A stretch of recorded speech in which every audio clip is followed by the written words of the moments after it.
સદા ભગવાનના યસી મૂળ જે દર્શન આવરણ હતું એ આપણું તૂટી ગયું, આપણી રોંગ બિલીફ ફ્રેક્ચર થઈ ગઈ ત્યાંથી. હવે જેવી રોંગ બિલીફ ફ્રેક્ચર થયા બાદ શું થાય તો કે આ મન વચન કાયાની અંદર જે જે બધું ઊભું થાય ને એ બધાને જ્ઞેય સ્વરૂપે હવે આપણે જાણનાર રહ્યા. હવે એને બંધ કરવાનું નથી.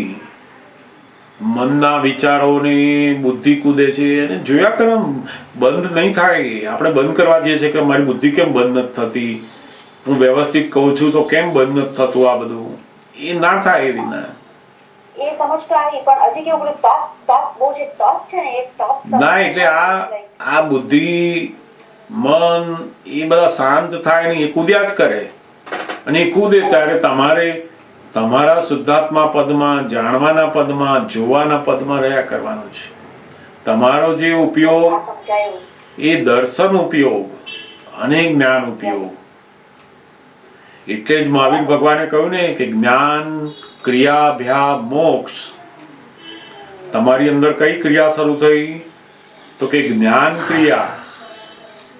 જગત આખું કેવું માને છે તો કે આ બધા ધર્મની અંદર બધું વાંચન કરવું, પૂજા પાઠ કરવા, મંદિરે જવું, એ બધી જ્ઞાન ક્રિયા માનીને છે.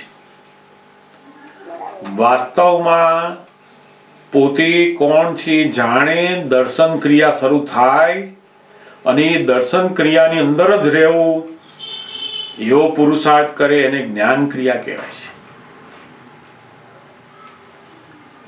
એટલે ભગવાને જે જ્ઞાન ક્રિયાભ્યા મોક્ષ એ જે વાક્ય કહ્યું એ તો બહુ જ સત્ય છે. પણ જગત જ્ઞાન ક્રિયા કોને સમજ્યા તો કે જે અહંકારી બધી ક્રિયાઓ છે ને એને જે જ્ઞાન ક્રિયા કહે છે. પોતે જપ કરે, તપ કરે, મંદિરે જાય, પૂજા પાઠ કરે, સામાયિક કરે, પ્રતિક્રમણ કરવા જાય, આને જ્ઞાન ક્રિયા કહે છે. ભગવાને કહ્યું આ તો બધી અજ્ઞાનમાં બેસીને તું ક્રિયા કરે છે, હું કરું છું એમ કરે છે તું. એ બધી અજ્ઞાન ક્રિયા છે. ભગવાને કહેલી જ્ઞાન ક્રિયા એક મિનિટ પણ આપણને શરૂ નથી થઈ. જ્યાં સુધી જ્ઞાની પુરુષનો યોગ નથી થતો ત્યાં સુધી એક મિનિટ પણ જ્ઞાન ક્રિયા નથી થઈ. જ્ઞાન ક્રિયા ક્યારે થાય તો કે પેલું મિથ્યાત્વ દર્શન તૂટે અને સમ્યક દર્શન આવે પછી એની જ્ઞાન ક્રિયા શરૂ થાય છે. દર્શન ક્રિયા અને જ્ઞાન ક્રિયા. દર્શન ક્રિયા એટલે શું તો કે આ મન વચન કાયાની આપણે જુદા છે એવી સમજ રહેવી, એ દર્શન ક્રિયા. અને બરાબર જ્યારે મન વચન કાયા ની અંદર તપ ચાલતું હોય ત્યારે પણ આપણે જુદા રહીએ, એ જ્ઞાન ક્રિયા. એટલે આ બે ક્રિયા આપણી શરૂ થઈ ગઈ, દર્શન ક્રિયા અને જ્ઞાન ક્રિયા. બહુ બહુ અદ્ભુત આપણું અંદર દાદા ભગવાનનું વિજ્ઞાન કામ કરી રહ્યું હોય છે. જેમ જેમ બે જ વસ્તુ આખા વિજ્ઞાનમાં સમજવાની છે, એમાં છે જ્ઞાનીનું સ્વરૂપ અને જ્ઞાનીની આજ્ઞા. જેને આ સમજાતું ગયું એને આખું વિજ્ઞાન, આ બધું જ વસ્તુ એને સમજાતું જાય છે. જ્ઞાની પુરુષની દશા, જ્ઞાની પુરુષનું સ્વરૂપ અને જ્ઞાની પુરુષની આજ્ઞા, એ જેને સમજાયું તો બહુ અદ્ભુત કામ એનું થયા જ કરે છે અંદર. એટલે આ મૂળ જે દર્શન આવરણ હતું કે હું જ મહેશભાઈ છું એવી જે રોંગ બિલીફ, એ દર્શન આવરણ તૂટી ગયું. હવે એ દર્શન આવરણને વધારવા માટેના બીજા બધા પ્રયોગો છે. પાછા આજ્ઞાનો પ્રયોગ છે, જોડે જોડે આજ્ઞા સાથેના શુદ્ધ વ્યવહારના પ્રયોગો છે બધા. એ પ્રયોગોની અંદર સૌથી મોટો આપણે આપણી વાણી દ્વારા કોઈને પણ નેગેટિવ બોલીએ નથી. ઘણીવાર આપણે વ્યવહારમાં કહેતા તને બિલકુલ સમજ નથી પડતી, તું ડોબો છું, તું આમ, એટલે જેવું આપણે એ વાક્ય બોલ્યા કે તને સમજણ નથી પડતી, એ વાક્ય આપણા દર્શન ઉપર આવરણ લાવે છે. આવું તો કેટલું બોલ્યા છે. એટલે દાદા કહે છે ને, આ તમારું મૂળ દર્શન મેં તોડી આપ્યું. હવે તમે આજ્ઞા સાથે જીવશો ને તો આ દર્શન ખીલશે, વધારે આગળ જશે. પણ ઘણીવાર ખબર ના હોય કે ઓહો, આપણે આ વ્યવહારમાં બધાને બોલીએ છીએ, તને સમજણ નથી પડતી, તું આવું છે તો તેમ, એ આપણા દર્શન ઉપર આવરણ થાય છે એનું. એટલે દાદાએ શીખવાડ્યું પછી કે આવું નહીં કહેવાનું, આપણે એને એવું કહેવાનું કે હું તને સમજણ પાડું કહીએ. એને નથી પડતી એવું નથી કહેવાની જરૂર. આપણે એવું કહેવું જોઈએ કે હું ભાઈ ફરી તને સમજણ પાડું, ફરી પાડું, અને એને જેટલું સમજાય એટલું. કોઈની પણ સમજણ ઉપર આપણે જો એવું કરીએ કે તું તને બિલકુલ સમજણ નથી પડતી, તું ડોબો છું, તને કશું આવડતું નથી, તે આપણી સમજણ ઉપર આપણે પેલા આવરણ મૂકીએ છીએ બધા. આવા તો કેટલાય બધા વ્યવહારની અંદર આપણે જીવતા હોઈએ, એમાં અજાગૃતિ ઉત્પન્ન થાય છે, અને એના કારણે શું થાય તો કે પેલા દર્શન આવરણ ઉપર વધતું જાય પાછું. પ્રમાદ, જાત જાતના પ્રમાદ છે. જેમ સત્સંગ ચાલતો હોય ને ત્યારે અંદર છે કે ઓહો, આ તો બધું મેં સાંભળેલું જ છે, તે એ પણ દર્શન આવરણ ઉત્પન્ન કરે છે ને. સમજાય? ઘણાને સત્સંગ હોય ને એ વખતે ઊંઘ આવતી હોય, આ બધું શું છે તો કે પેલું દર્શન આવરણ કામ કરે છે ત્યાં.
જય સચ્ચિદાનંદ.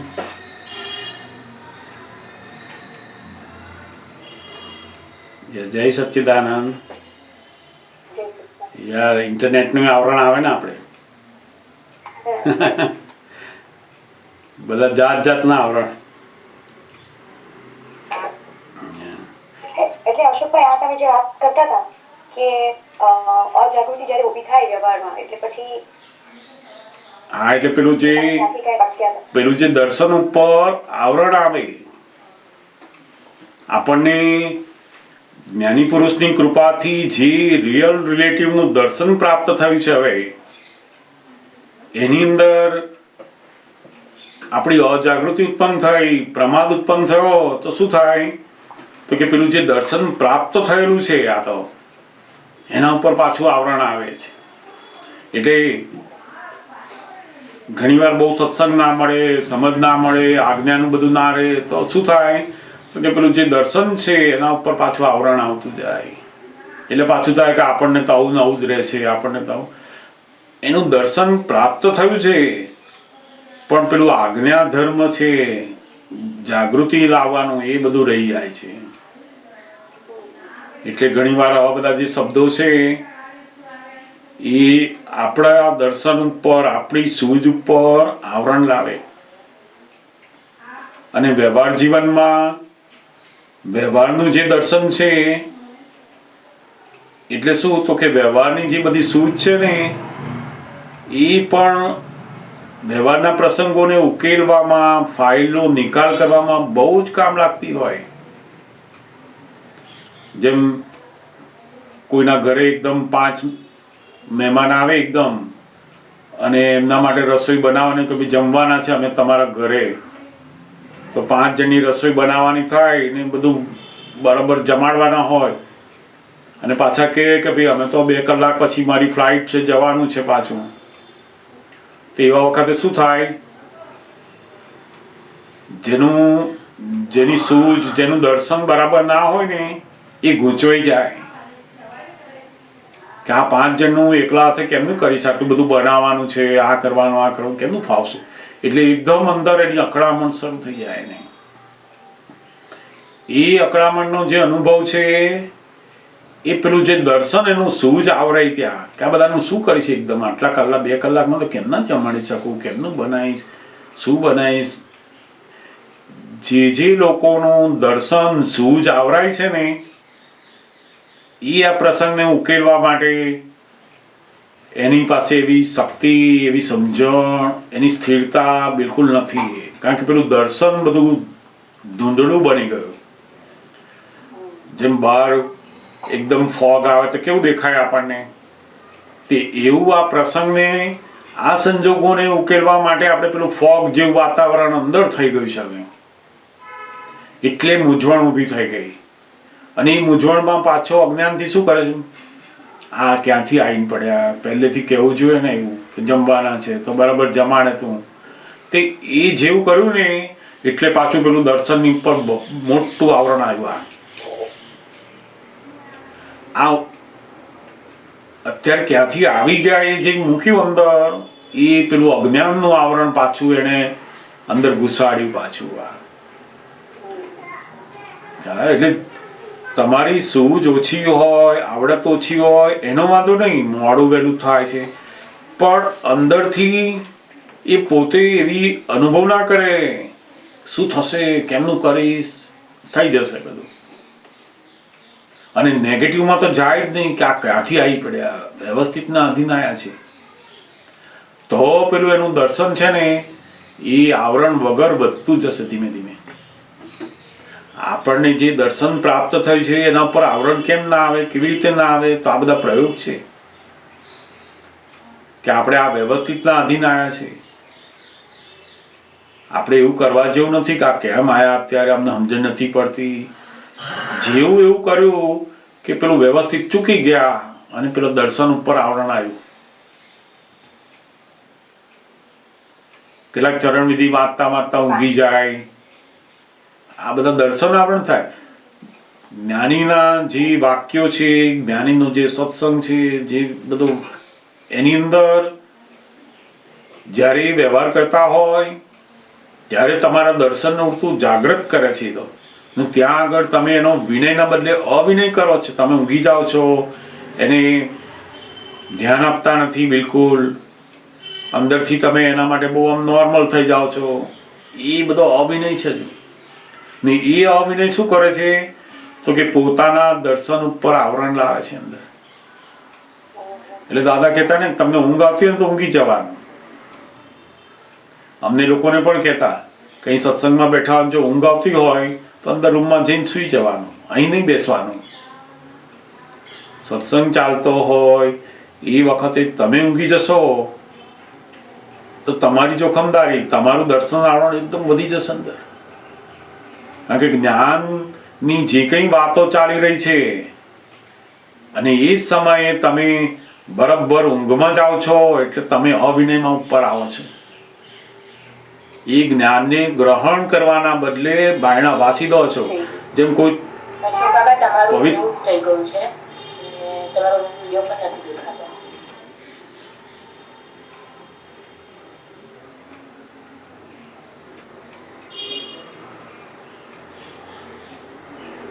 એકદમ કોઈ એકદમ પવિત્ર માણસ આપણા ઘરે આવતો હોય ને આપણે એકદમ બારણા બંધ કરી દઈએ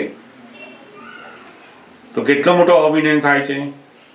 એવું આ જ્ઞાન જ્યારે એમનું શરૂ હોય બધું, અને એ વખતે આપણે અંદરથી બધું બંધ કરી દઈએ છીએ ને આપણે ઊંઘી જઈએ, આપણે આમ અંદરથી કશું ને આ બધું સાંભળેલું જ છે, આપણે બીજી કોઈ વાતમાં પડીએ, એ ભયંકર બધા અવિનયની એનું ફળ શું છે તો કે આપણા દર્શન ઉપર અંતરાય પડે છે, દર્શન આવરણ થાય છે બધા.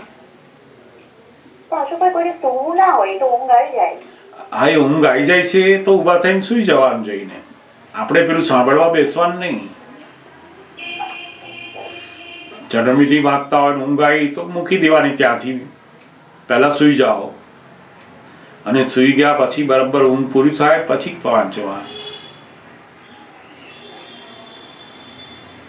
આપણને એવી ખબર નથી કે આ બધા પ્રમાદો, આ બધા વ્યવહારો છે એ બધા અવિનયના વ્યવહારો છે, ને એનાથી આપણા જ દર્શન ઉપર આવરણ આવે છે.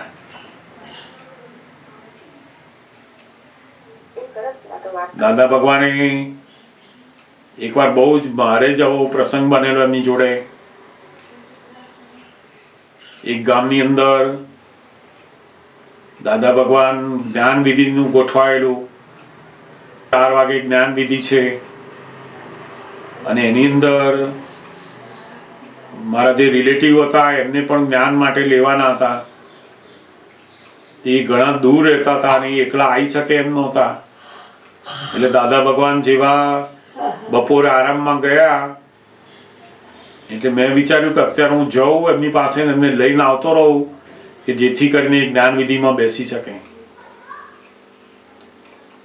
એટલે હું ત્યાંથી નીકળ્યો. ભાઈ સિટી બસમાં જવાનું આવવાનું ખાસા 2 કલાક ગયા, અને બધું દોડધામ થયા કરે. સવારથી વહેલા ઉઠ્યા હોય એ થાકેલા હોય, અને એ લોકો લઈને આવ્યો બધું, એટલો બધો થાકી ગયો હું. પછી મારું અંદર એવું કે આ લોકોને જ્ઞાન વિધિમાં લાવી દેવા, આપણે જ્ઞાન એમનું લેવાઈ જાય ને એમ. એટલે એ લોકો તો આવીને બેઠા, બધું જ્ઞાન લેવાનું શરૂ થયું. જેવી જ્ઞાન વિધિ શરૂ થઈ અને 10-15 મિનિટ થઈ ને એટલે મને એકદમ ઊંઘ શરૂ થઈ, કારણ કે બહુ થાક ને બધું ભેગું થયેલું. આ તો બરાબર પેલું આમ બેઠા એટલે ઊંઘ શરૂ થવા માંડી. તોય થોડીક વાર આપણે ઊંઘની સામે લડીએ આમ, પણ તોય એટલી બધી ઊંઘ શરૂ થઈ, એટલી બધી ઊંઘ શરૂ થઈ. અમે 2-3 આપતા પુત્રો હતા, બધાને એવું શરૂ થયું, કારણ કે 3 જણ જોડે ગયેલા એવી રીતના. અને એ થાક અને ઊંઘનું જે થયું તે દાદા ભગવાન પાછા એમની જ્ઞાન વિધિ ચાલતી હોય ને તેમની પાસે બધા હાર પડ્યા હોય પહેરાયેલા. તે એ જ્ઞાન વિધિ ચાલુ હોય ને એમાં એમણે ફૂલ કાઢીને સીધું નાખ્યું એમણે મારા. એટલે એ જાણે કે આ ઊંઘી જશે તો બહુ જોખમ, એને ખબર નથી કે શું જોખમ છે, અમને ખબર છે ને. પણ એટલે જોરથી આમ નાખે ને એમ ફૂલ મારે આપણને, નજીક હોઈએ એટલે થઈ શકે એમ નથી. એટલે આપણે એકદમ જાગી જઈએ આમ, પણ પછી ઊંઘ પણ એવી હોય ને, પાછું શરૂ થાય, પાછું શરૂ થાય. પછી એ બહુ એ ના કરે, પછી એમનું પોતાનું જે છે એ બધું ચાલ્યા કરે. બરાબર એ દિવસે બધું પતી ગયા પછી રાતના જેવા ઘરે બેઠેલા એટલે દાદા ભગવાને એ વાત શરૂ કરી કે આજે કેમ બહુ ઊંઘ આવતી હતી એમ, શારીરિક તો કોઈ તકલીફ છે એમ તને, કેમ ઊંઘ આજે બહુ આવી એમ કે. એટલે પછી મેં કહ્યું કે આવી રીતના જવાનું થયું, આ થયું ને એમાં હું બહુ થાકી ગયેલો અને એમાં મને બહુ ઊંઘ આવવા માંડી એમ. ને પછી એમણે મને સમજ આપી કે તારે ઊભા થઈ ને આ જ્ઞાન વિધિની બહાર જતું રહેવાનું. આ તો તે શું કર્યું કે છે કે કેટલાય અવતાર, કેટલો સમય આપણે આમ બેઠા હોઈએ કે હે પરમાત્મા તમે હાજર થાવ, હે પરમાત્મા તમે હાજર થાવ. અને પરમાત્મા જેવા હાજર થાય ત્યારે તમે આંખો બંધ કરીને બેસી જાઓ કે છે. તે એવું તમે કામ કર્યું કે છે. તે પરમાત્માનો વિનય કહેવાય કે અવિનય કહેવાય કે છે. એટલે ત્યારે ખબર પડી કે ઓહો આ તો બહુ મોટો અવિનય કહેવાય. મન કે એટલે જ મારા જે વાક્યો છે ને એ પરિણામ પામે નહીં. પછી જો અમારા વાક્યોનો તમે વિનય કરો ને તો તરત જ ફળ આપે એવા હોય કે છે. પણ તમને એવી ખબર જ ના હોય ને કે આ વિનય શું ને અભિનય શું. હવે ખબર પડી કે લઘુશંકા માટે ગયેલા કેમ હા, એ બહુ વિનય ધર્મ એ એટલો મોટો વસ્તુ છે કે એના વગર તો ક્યારેય જ્ઞાનનો એક શબ્દ પણ પરિણામ પામતો નથી આપણને. વિનય ધર્મની તો બહુ બહુ મોટી વસ્તુ છે. એટલે ત્યારે એ વાત ખબર પડી અને એમણે કહ્યું કે ઊંઘ આવે એનો વાંધો નથી અમને, પણ તારે આ જગ્યાએથી ઉઠી બીજા રૂમમાં જતા રહો, બીજી જગ્યાએ જતા રહો, ત્યાં સુઈ જવાનું શાંતિથી, વાંધો નહીં ઊંઘ આવે એનો. પણ એ વખતે તમારે વિધિમાં, જ્ઞાન વિધિમાં, સત્સંગમાં એ બેસવાની જરૂર નહીં. નહીં તો તમારું જે દર્શન છે એના ઉપર તમે મોટું આવરણ આવતું જશે. એટલે આપણું જે દર્શનનું મોટું આવરણ હતું મિથ્યા દર્શનનું, એ તોડી આપ્યું અને પછી આપણે એનો વિનય નથી કરતા એટલે પાછું આ મિથ્યા દર્શનના ઉપર બીજું આવરણ લાવીએ પાછું. સમજાય ને? એટલે આ જ્યારે આપણે કોઈને બોલીએ, આવા સંજોગોમાં આવીએ, જ્ઞાનની અંદર આવીએ, આપતવાણી વાંચતા હોઈએ, ચરણવિધિ બોલતા હોય, આપણે બરાબર અનુકૂળ હોય ત્યારે કરવું. એક બાજુ ઊંઘ આવતી હોય ને એક બાજુ આપતવાણી લઈને બેઠા હોય ને પછી ઊંઘી જઈએ, એવું શા માટે કરવાનું? અડધું પાનું વાંચો, એને દાદા ભગવાન મને શક્તિ આપો કે હું જે તમારી વાણી વાંચું છું એ મને જેમ છે તેમ સમજાય, એવી શક્તિ આપો. અને પછી એ વાંચવાનું. એક અડધું પાનું તમે વાંચીને સૂઈ ગયા નહીં, એની અંદર કામ કર્યા કરશે. મારે 10 વસ્તુ વાંચવી, આ કરવું, ક્રિયા કરવાની નથી, વિનય કરવાનો છે. વિનય કરવાનો છે. 2 લીટી વાંચશો પણ એ 2 લીટી વિનયપૂર્વક હશે ને તો પરિણામ પામવા મળશે. 2 ચોપડી વાંચશો તોય પરિણામ નહીં પામે, કારણ કે વિનય ધર્મ ખબર નથી. એટલે બહુ ધીમે ધીમે દાદા ભગવાન પાસે આ બધી વસ્તુને જાણતા ગયા, સમજતા ગયા અને એ શીખવાડતા ગયા અમને. પછી ખબર પડી ગઈ કે ઓહો આ ભૂલ છે આ તો બધી. અને પછી ઊંઘ આવે તો ઊભા થઈને જતા રહીએ, બાજુ રૂમમાં જઈને 15 મિનિટ સૂઈ જઈએ એટલે ઊંઘ પૂરી થઈ જાય. પછી દાદાના જ્ઞાન માટે, સત્સંગ માટે બેસીએ પાછા. એટલે સમજ પડી ગઈ કે આ આપણે આપણું જે દર્શન આવરણ કેવી રીતે અંદર ઊભું કરીએ છીએ એ આપણને સમજ પડી ગઈ કે આ ભૂલો થાય છે. થાય ને બધાને થાય.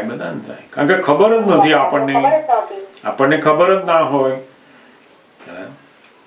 ઘણી વાર સત્સંગમાં બેઠા હોય તો આપણે બીજી વાતો કરતા હોઈએ, બીજામાં ધ્યાનમાં હોઈએ. દાદા ભગવાન કહેતા ને અમારી એક પણ વાત, એક પણ વાક્ય પુનરુક્તિ ના હોય, એકનું એક અમે ફરી કહેતા હોય એવું હોતું જ નથી કે છે. પણ છતાંય સાંભળનારની બુદ્ધિને એવું લાગે કે આ પહેલા કહેતું એની એ જ વાત છે. અમારી દરેક વાત નવી છે, અંદર કહેવા માંગુ છું, પણ એટલે સુધી તમારું દર્શન નથી જતું. આ દર્શન એ વ્યવહારનું દર્શન પણ એટલું સરસ હોય ને, એટલે કે વ્યવહારની બધી સૂઝ સમજણ તો કોઈની જોડે અથડામણ જ ના થાય. એની વાત આપણને સમજાઈ ગઈ તો અથડામણ ના થાય. પણ આપણે મોટા ભાગે આપણી વાત એને સમજાવવી છે માટે અથડામણ થાય છે. અથડામણનું મૂળ કારણ શું છે? મારે મારી જે સમજણ છે એને ફિટ કરવી છે મારે. જ્યારે જ્ઞાની પુરુષનું સમજણ સૂઝ કેવી હોય છે કે એની સમજણ મારે સમજી લેવી છે, એટલે અથડામણનો પ્રશ્ન જ રહેતો નથી. પછી ત્યાં સૌથી સહેલું એની વાત, એની સમજણને આપણે સમજી જવાની છે. માની લેવું કે તમારે એવું જ કરવું એવું નથી કહેતા એ, પણ એને સમજી લોકો હોય એને આવું ગમે છે અને એની સમજણ આમ છે, આવી રીતે કામ કરવાના છે, એને આ સારું લાગે, એ સમજી લેવાની જરૂર છે. જેવું આપણે સમજી લીધું કે આપણી અથડામણ બંધ બધી એની. પણ આપણે મોટા ભાગે શું હોય, મને સમજણ છે, હું જે કહું છું એવું તું સમજે, એવું તું કર, એ જ અથડામણ છે. એટલે જ અથડામણ છે. એટલે દાદા ભગવાને આખું આપણું જે આ દર્શનાવરણ તોડ્યું, એટલે આપણને બીજાની વાત જલ્દી સમજાય. પછી મૂળ દર્શનાવરણ તૂટે નહીં. હું સાચો છું, મારી સમજણ એ જ સાચી છે, એ મોટામાં મોટું જે દર્શનાવરણ છે, એના કારણે આ બીજાની વાતો સમજાય નહીં, અથડામણ થયા જ કરે. આ બધું જે અથડામણો મતભેદો બધા શેના છે, તો કે પોતાના દર્શન ઉપર આવરણ છે. જેનું દર્શન નું આવરણ તૂટી ગયા છે એને કોઈની જોડે મતભેદ ના પડે. મુસ્લિમ જોડે મતભેદ ના પડે, ક્રિશ્ચિયન જોડે કોઈની જોડે. આ તો એક જ પોતાના ઘરના માણસો જોડે મતભેદ પડે છે. જ્ઞાનીને તો ઘરના શું, દુનિયાના ગમે તે માણસો બધા હોય તોય મતભેદ ના પડે, કારણ કે એમનું પેલું જે દર્શન આવરણ છે એ પૂરેપૂરું ખલાસ થઈ ગયેલું છે. જે લઈને આવેલા હોય આપણે કે હું સાચી છું, એ આપણે લઈને આવેલા છે, ઘણા બહુ અજ્ઞાન છે. ના, એ લઈને નથી આયા. ના, અજ્ઞાન એ લઈને આયા છે, પણ એ લઈને આવેલાની અંદર આપણે એને દ્રઢ કરી દીધું કે આવું જ છે, હું સમજણ વાળી જ છું. આપણે આપણી જાતે અંદર નક્કી કરી દીધું કે ના, હું તો બધા મને સમજ પડે છે, તું મને સમજાઈશ નહીં. એ આપણે જાતે અંદર કરીશ, લઈને નથી આયા. આ જગતના જેટલા અહંકારી લોકોના સંગમાં રહ્યા ને, એ લોક સંજ્ઞા કરીને આપણને આ મિથ્યા દર્શન ફિટ થઈ ગયું છે કે હું સમજણ વાળી જ છું, મને આવડત જ છે, મને આમ જ છે. કારણ કે આપણે જે લોકો જોડે રહ્યા ને બધા એવા લોકો જ છે, અને એના કારણે આપણી અંદર આવી ગયું છે.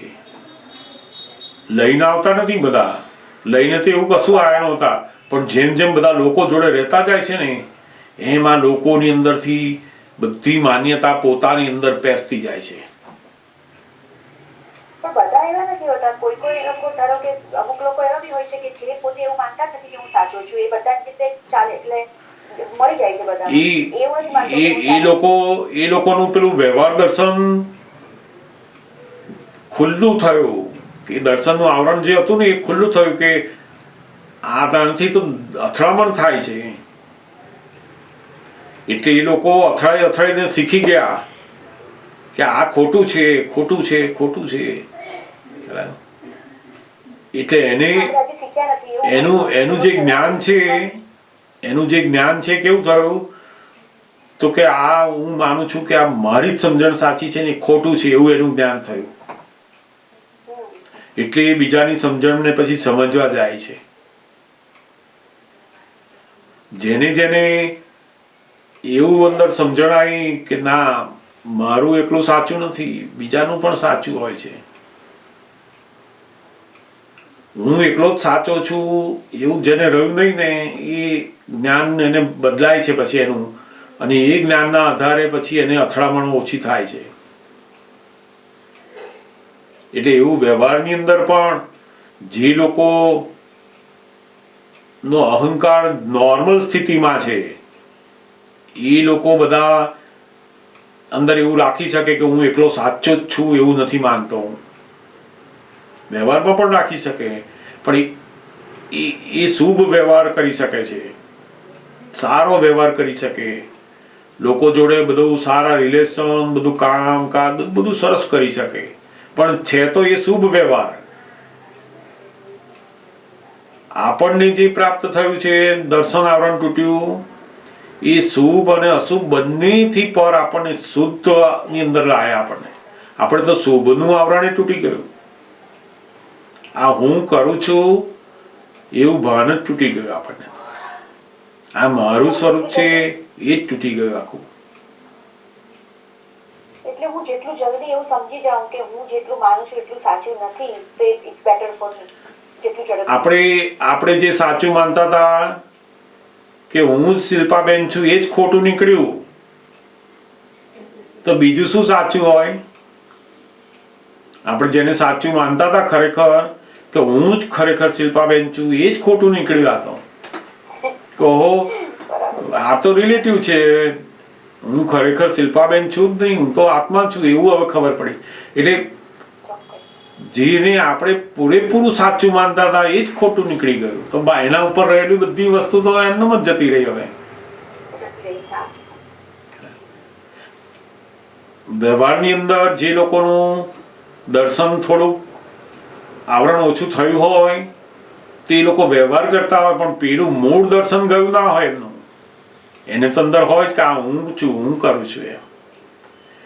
એનો હેતુ શું હોય? તો કે પોતાના માન કસાયના લીધે પેલું દર્શન ઓછું થયું હોય, બધાની જોડે સરસ રાખવા માટે એનું માન સરસ રહે, એટલે એ બધા રિલેશન સરસ રાખ્યા કરે. પણ આ હું જ છું, હું જ મહેશભાઈ છું, એ જે મિથ્યા દર્શન છે એ તૂટે નહીં એને. એટલે નવા કર્મ બંધાતા બંધ થાય નહીં એને. જ્યારે આપણને તો નવા કર્મનું બંધાતું જ બંધ થઈ ગયું, કારણ કે આ મિથ્યા દર્શન તૂટી ગયું, સમ્યક દર્શન થયું. આપણને જે જ્ઞાન પ્રાપ્ત થાય છે હું શુદ્ધાત્મા એ શું છે તો કે સમ્યક દર્શનની પ્રાપ્તિ થઈ. પોતે પોતાના સ્વરૂપનું ભાન થયું, એટલે કે બિલીફ બેઠી. આપણને કહે છે ને કે શુદ્ધાત્મા જુઓ, બહાર જાઓ, શુદ્ધાત્મા જુઓ. તો ઘણા લોકો થાય શું જોવાનું, શું જોવાનું? તો કે જોવાનું એટલે સમજવાનું છે. જોવાનું કઈ આંખેથી દેખાવાનું નથી. આપણી આંખથી તો જે ફિઝિકલ ફોર્મ હશે એ જ દેખાવાનું છે, પણ જોડે જોડે આપણી સમજમાં એવું રહે કે બાય રિલેટિવ વ્યૂ પોઈન્ટ આ ફિઝિકલ ફોર્મ છે અને રિયલમાં એ શુદ્ધાત્મા છે. સમજમાં એ શુદ્ધાત્મા છે એને જોયું કહેવાય. દાદા ભગવાન કહે ને કે બહાર જાઓ તો હવે તમારે કૂતરું દેખાય તો શું જોવાનું? તો કે એની અંદર શુદ્ધાત્મા જોવાનું. ઝાડ પાન શુદ્ધાત્મા જોવાના, હસબન્ડમાં શુદ્ધાત્મા જોવાના. હવે શું કરશો? તો કે શુદ્ધાત્મા જોવાનું. હવે જોવાનું એટલે પેલા કે મને દેખાતું નથી એવું તો કશું, તો કે ફિઝિકલ ફોર્મ દેખાય નહીં, એમાં શુદ્ધાત્મા સમજમાં રહે. એટલે બહુ સરસ આપણને દાખલો આપતા કે જેમ ડાયમંડ મૂકવાનું બોક્સ હોય અને આપણે એની અંદર ડાયમંડ મૂક્યો અને તમને આમ ખોલીને બતાવું કે જો આ બોક્સની અંદર ડાયમંડ મૂકું છું, અને મૂકીને પછી આમ બોક્સ બંધ કરી દઉં, પછી હું તમને બતાવું કે આ બોક્સ તમને શું દેખાય છે, તો તમે શું કહો? અંદર ડાયમંડ મૂકેલો છે અને પછી એ બોક્સ બતાવું છું, તમે જુઓ દેખાય શું તમને? હીરો દેખાય અંદર. દેખાય શું તમને? દેખાય છે બોક્સ, દેખાય છે બોક્સ, પણ તમારી સમજમાં શું છે? અંદર હીરો છે. હા, આને જોયું કહેવાય કે છે. દાદા ભગવાન શું કે આને જોયું કહેવાય કે છે. તમે શુદ્ધાત્મા જોવો એટલે શું? તો કે આવું શુદ્ધાત્મા જોવાના, બસ. ખ્યાલ? જે અંદર સમજમાં રહેતું હતું કે ના આ હસબન્ડ જ છે, વાઈફ જ છે, દીકરી જ છે, એ અંદર સમજ બદલાઈ ગઈ. એને દાદા ભગવાન કે તમારું મિથ્યા દર્શન તૂટ્યું અને સમ્યક દર્શન થયું. આપણી મન વચન કાયાની જે ક્રિયા છે એ તો એની એ જ રહેવાની છે. બધી ખાવાની, પીવાની, જોવાની, પહેરવાની, મજા માણવાની, બધું મન વચન કાયા એનું એ જ કામ કરશે પાછું.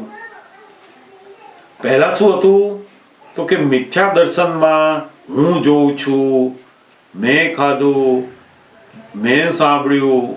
હવે એ શું થઈ ગયું તો કે આ મેં જોયું એ જ્ઞેય થઈ ગયું. આપણે હવે સમજાય ને? આપણું જે મિથ્યા દર્શન ગયું એટલે શું થઈ ગયું તો કે આંખ જુએ એ જોનાર તો છે જ, અને આંખે જે જોયું એની જે અસર થાય એ અસરને પણ આપણે જોનાર થઈ ગયા હવે.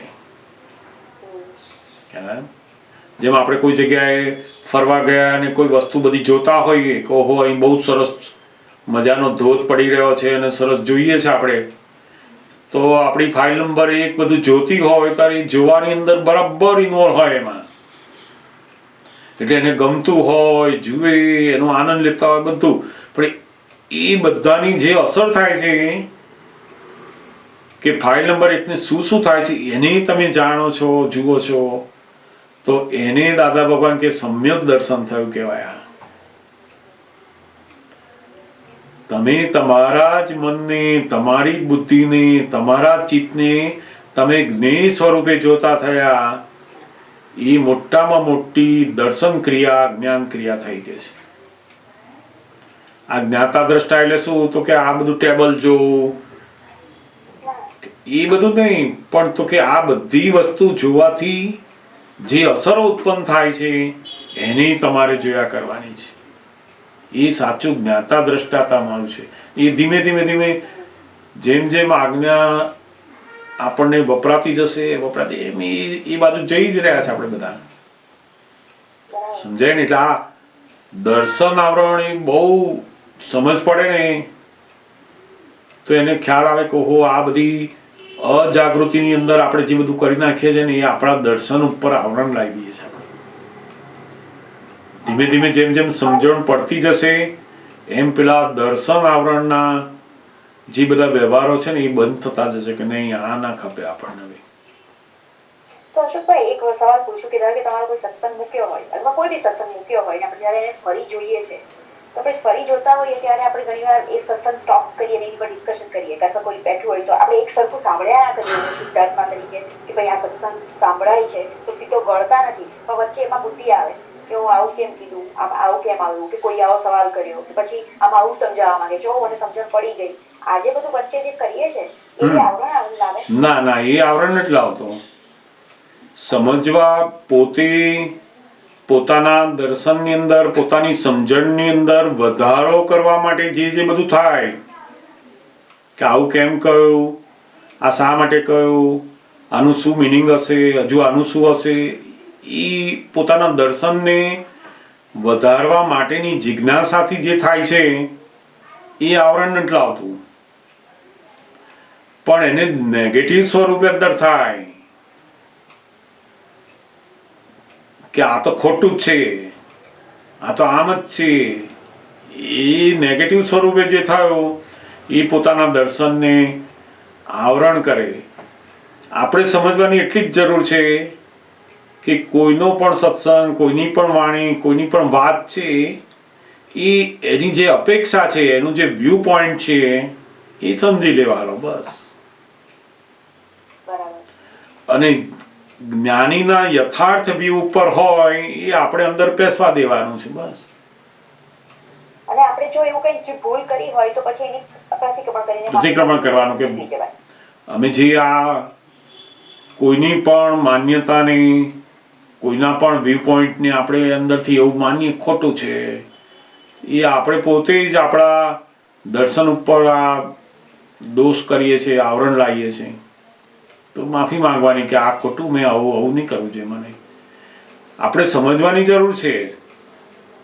દરેકના દ્રષ્ટિબિંદુને બરાબર સમજીશું તો જ ખબર પડશે કે વિતરાગોનો, જ્ઞાનીઓનો દ્રષ્ટિબિંદુ યથાર્થ કયો છે પાછો. એ વગર તો ખબર નહીં પડે. પણ આપણે એને ખોટો કહેવાની જરૂર નથી, સમજી લેવાની જરૂર છે કે ઓહો આ માર્ગ, આ વાત એમની દ્રષ્ટિ આટલી છે, બરાબર છે, પણ યથાર્થ આ છે એ પણ સમજવું પડે એને. ઓહો યથાર્થ વાત તો જ્ઞાનીની આ છે, સમજાય ને?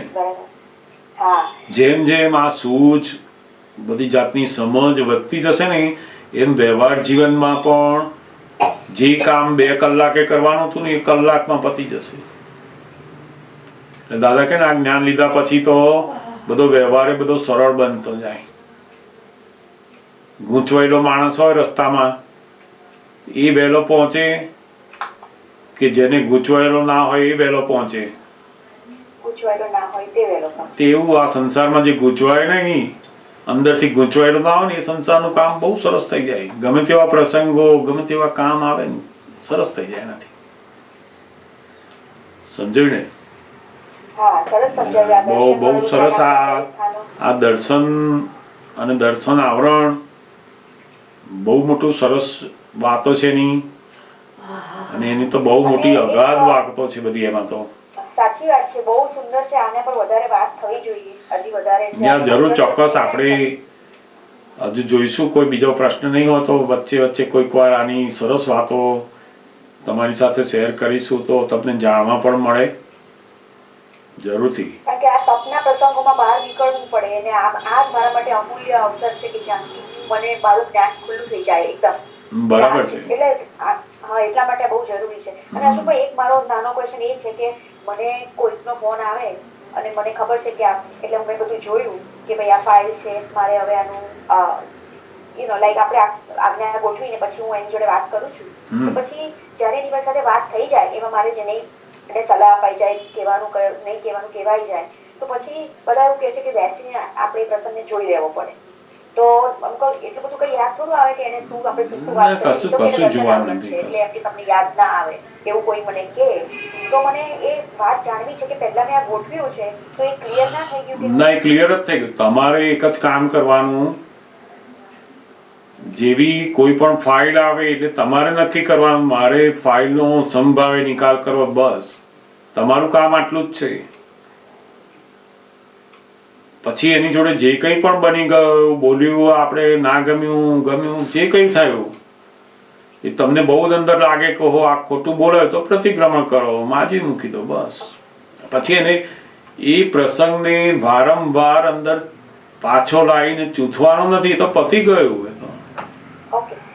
એ અવસ્થા પૂરી થઈ ગઈ. આપણે એને ઇમ્પોર્ટન્સ આપવાનું નથી. એ અવસ્થાને હવે પ્રેઝન્ટમાં આવો પાછા. એનું જે બની ગયું, જેમ ડાઘ પડ્યો તો લૂસીને મૂકી દો, બસ. એની પાછળ આપણે ફરી પાછું ઉથલાવો, ફરી પાછું આમ કેમ થયું, આવું ના કરવું જોઈએ, કરવું જોઈએ, એ બધું માથાદીકમાં કસાઈ પડવાનું તમારે જરૂર નહીં. તમારું અંદર નક્કીપણું કે ફાઇલનો સંભાવે નિકાલ કરવો છે, એ પહેલું ગોઠવણી. અને પછી એની સાથેનો જે કંઈ પણ વ્યવહાર બન્યો એની અંદર તમને લાગે કે ઓહો આ નહોતું કરવા જેવું, એને દુઃખ થઈ ગયું, પ્રતિક્રમણ મૂકો, બસ. એ પૂરું થઈ ગયું ત્યાં એ ચેપ્ટર. પછી એમાં ઊંડા બહુ નહીં ઉતરવાનું કે આનું ચૂથવાનું કેમ થયું, કે એ તો CID વાળાનું કામ. એ બધું જ્ઞાતા દ્રષ્ટાવાળા નહીં, આપણે જ્ઞાતા દ્રષ્ટાવાળા, એ આપણે ઉથામવાનું નહીં. એ ગયું એ કહીએ હવે. અને દાદા કેમ તમે આ નક્કી કર્યું આજ્ઞા પાડવાનું, એટલે જોખમદારી મારી છે, પછી તમારે એની ચિંતા નહીં કરવાની. સમજાયું ને? ઓકે. જય સચ્ચિદાનંદ.